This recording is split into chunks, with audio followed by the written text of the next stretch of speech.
దామోదర్ సాగరంకు ఉన్నటువంటి technical difficulties మీకు అందరికీ కూడా తెలుసు. మనం ఏదో అనుకోగానే అది శాంక్షన్ అయిపోయేటటువంటి పని కాదు. ఎప్పుడో మొదలైంది, సగం పని అయింది, 2-3 చనిపోయారు, చాలా చికాకులు ఉన్నాయి, ల్యాండ్ ఎక్విజిషన్ సమస్యలు ఉన్నాయి. ఇన్ని సమస్యలు దాటుకొని వాటన్నిటినీ అధిగమించాం. ఫైనాన్షియల్ అప్రూవల్ తీసుకున్నాం, అడ్మినిస్ట్రేటివ్ శాంక్షన్ ఇచ్చాం.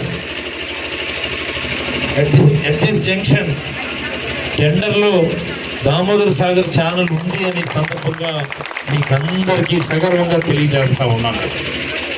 ఇంకా పని ఎవడు కూడా ఆపలేడు, ఎవడు కూడా ఆపలేడు.